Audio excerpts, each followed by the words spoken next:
बिस्मिल्लाहिर्रहमानिर्रहीम सल्लल्लाहु अलैहि वसल्लम। स्टूडेंट्स, हम चैप्टर नंबर 7 कर रहे हैं। तो 7.3 के पहले 7 क्वेश्चन हम निकाल लिए थे। आज क्वेश्चन नंबर 9 करते हैं। क्वेश्चन नंबर 9 कुछ इस तरह है कि वो कह रहा है कि ये एक ट्राई एंगल है।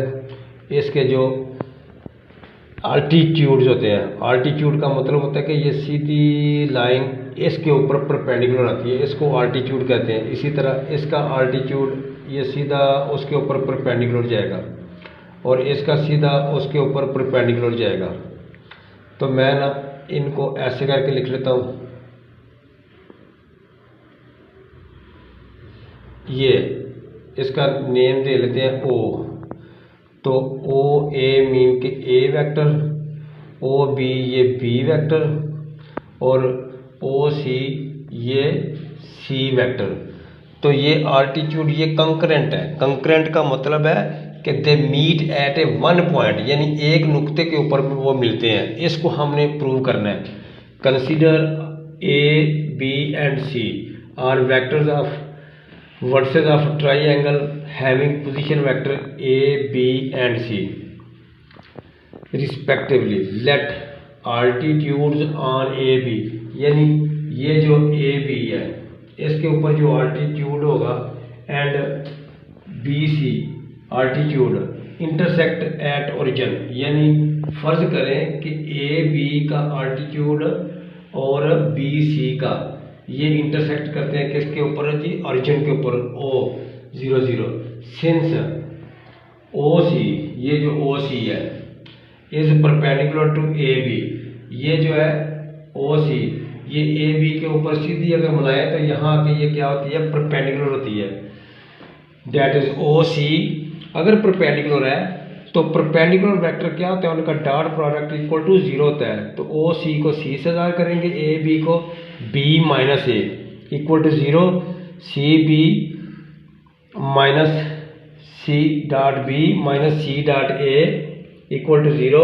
आल्सो ओ ए, यानी जिस तरह ओ सी परपेंडिकुलर है ए बी के ऊपर, सिमिलरली ओ ए ये जो है ये ओ ए, ये वाला ओ ए, अगर इसको मैं सीधा इसके ऊपर लेके आऊँ तो ये बी सी के ऊपर क्या है, परपेंडिकुलर है। यानी O A is perpendicular to B सी।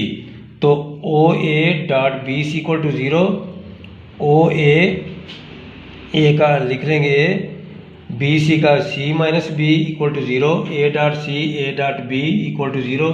ये फर्स्ट है इक्वेशन और ये सेकंड इक्वेशन है। इन दोनों को हम ऐड करेंगे जी, प्लस कर लें, एडिंग इक्वेशन 1 एंड 2, इन दोनों को हम ऐड करेंगे। लेफ्ट हैंड साइड आपस में ऐड करेंगे, राइट हैंड साइड आपस में ऐड करेंगे। ऐड करने के बाद ये कैंसिल हो जाएंगे, हमारे पास बचेगा C dot B minus A dot B equal to 0। इनमें से बी डॉट कॉमन ले लें तो सी माइनस ए वैक्टर आ जाएगा डॉट बी। तो सी माइनस ए को हम ए सी लिख सकते हैं और बी को ओ बी लिख सकते हैं। तो hence A C is perpendicular to O B, hence altitudes of triangle are concurrent। Question number 11 है जी। हमने ये फार्मूला प्रूव करना है, cos into alpha plus beta equal to cos alpha cos beta minus sine alpha sine beta. For this solution consider two unit vectors O A, ये देखें जी, ये O A ये x axis के साथ ये angle alpha बना रहा है, इसकी डायरेक्शन अपवर्ड है। और ये ओ है, इसका नाम ए रख लें, ये ओ ए आ गया। और इसी तरह ये ओ बी है, इसकी डायरेक्शन डाउनवर्ड है, ये माइनस बी है, ये एक्स एक्सिस के ऊपर पॉजिटिव। तो जो इनके दरमियान एंगल होगा वो होगा अल्फा माइनस माइनस बीटा, ये इनके दरमियान वाला एंगल होगा, इसका नाम बी है, ओ बी। ये दो हमने यूनिट वेक्टर लिए जी। यूनिट वेक्टर का मतलब है कि उनकी मैग्नीट्यूड 1 है। Consider two unit vectors O A and O B which are making alpha and minus beta with positive x axis such that O A. Students, आपको पता है ये जो ये वेक्टर है इसके दो कंपोनेंट होते हैं, एक अलॉन्ग एक्स एक्सिस होता है और एक अलॉन्ग वाई एक्सिस होता है। अलॉन्ग एक्सिस के साथ आई लिखते हैं cos अल्फा आई प्लस जो लॉन्ग वाई एक्सिस होगा वो हम लिखेंगे sine alpha j. Similarly O B जो है बी के साथ माइनस बीटा लिया है हमने, तो cos और साइन यहाँ माइनस बीटा लिखेंगे आई जे, ये cos माइनस बीटा आई प्लस साइन माइनस बीटा जे। माइनस बीटा cos में पॉजिटिव ही होता है और ये जो साइन माइनस बीटा होता है इसका माइनस जो है वो बाहर आ जाता है, तो ये आ गया O B by dot product O A dot O B. ये ओ ए की वैल्यू लगा दी हमने, ये ओ बी की लगा दी। इधर हम बाई डेफिनेशन कैसे खोलते हैं, ओ ए का मैग्नीट्यूड, ओ बी की मैग्नीट्यूड और cos of angle between them. इधर हमने वैल्यू लगा ली, इनको हम आई वाले को और जे वाले को प्रोडक्ट ले लिया। तो सिंस स्टूडेंट्स ये याद रखना है, ये जब डायरेक्ट लिखें ऐसे तो आपने i dot i equal j dot j E T C equal to 1 होते हैं, और जो डिफरेंट हो जब i dot j dot i E T C ये 0 होते हैं। तो ओ ए क्योंकि ये यूनिट वेक्टर है इसकी मैग्नीट्यूड 1 आएगी, ओ बी ये भी एक यूनिट वेक्टर है इसकी भी मैग्नीट्यूड 1 आएगी। ये cos alpha minus minus plus हो गया, अल्फा प्लस बीटा हो गया, तो ये सारा हमने प्रूव कर लिया जी। ये cos alpha into alpha plus beta is equal to cos alpha cos beta minus sine alpha sine beta, hence proved. Number 12 part number 3 करेंगे जी। B square is equal to A square plus C square minus 2ac cos of beta. Solution ये है कि फ़र्ज़ करें ये एक triangle है, एनी ट्राई एंगल है ए बी सी, इसकी डायरेक्शन ए बी और सी।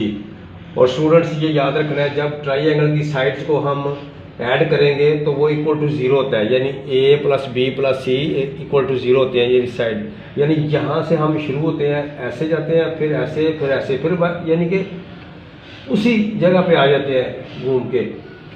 तो let the vectors A B and C along the sides B C, यानी ये जो बी सी है इधर ए ले लिया हमने, ए के सामने ए, बी के सामने बी और सी के सामने सी ले लिया।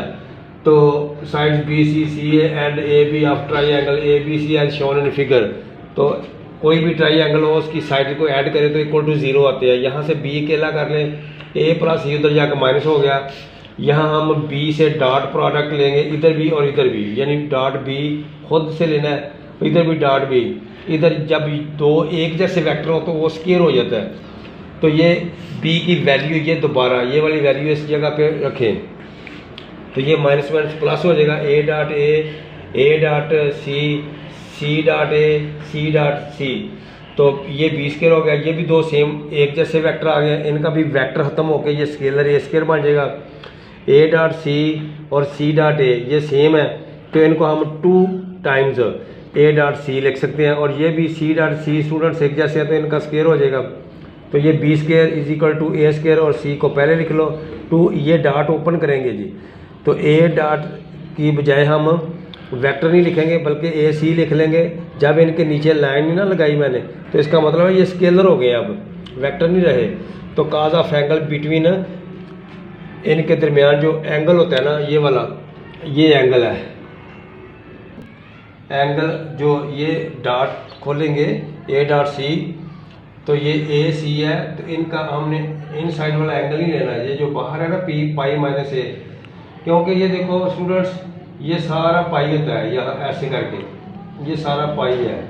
तो अगर फर्ज करें ये सी है तो ये पाई माइनस सी होगा, तो हमने ये पाई माइनस ए ले लिया, तो ये दूसरा क्वाड्रेंट बनता है। क्योंकि ये देखें ये पाई है तो ये 0, ये पाई बाई 2 होता है, तो ये पाई में से कुछ निकल आए तो ये वापस दूसरे क्वाड्रेंट में आ जाता है। दूसरे क्वाड्रेंट में ये cos क्या होता है, माइनस का, ये cos क्या होता है जी, माइनस का होता है। तो पाई हो तो कोई फ़र्क नहीं पड़ता, cos ऑफ ए आपने लिख लेना है, हैंस प्रूव्ड। तो इसका पार्ट नंबर जो लास्ट है वो भी इसी तरह, या C square A square plus B square minus 2ab cos of C, ये सारा आपने बिल्कुल सेम लिखना है। Let the vectors A B and C along sides B C C A and A B of triangle A B C as shown in figure. ये diagram है, A plus B plus C equal to 0, यहाँ से सी अकेला कर ले, ये दोनों उधर जाके माइनस हो जाएंगे। अब वहाँ हमने क्या किया था, बी डॉट बी लिया था, यहाँ हम सी डॉट सी ले लेंगे, तो ये सी डॉट आ गया, तो सी डॉट की वैल्यू हम पुट कर देंगे, तो ये माइनस माइनस प्लस हो जाएगा, A dot B dot A B dot B. तो ये ए डॉट ए ये सेम है तो इनका स्केलर बन जाएगा ए स्केयर, ये बी डॉट बी है तो ये भी सेम है तो इनका बी स्केयर हो जाएगा। तो ये A dot B is equal to B dot A, ये 2 टाइम्स हो जाएंगे ए डॉट बी, तो A square plus B square, इनके वेक्टर खत्म हो गए। अब ये जो ए डॉट बी है इसको भी ओपन कर लेंगे तो ये स्केलर बन जाएंगे A B, cos of angle between A B. ये है जी ए के सामने ए, सी के सामने सी और बी के सामने बी, तो ये ए डॉट बी है, ए और बी इनका जो ये एंगल है ये हमने लिखना है जी पाई माइनस सी, सी ग्रेटर लिखना है आपने, बड़ा करके लिखना है। तो ये भी दूसरा क्वाड्रेंट है, दूसरे क्वाड्रेंट में ये काज माइनस का होता है तो काज पाई माइनस सी हो तो काज सी आ जाता है जी। तो ये इज इक्वल टू आ गया A C square is equal to A square plus B square minus 2ab cos C hence proved. Thank you students, अपना ख्याल रखिएगा, टेक केयर, अल्लाह हाफिज़।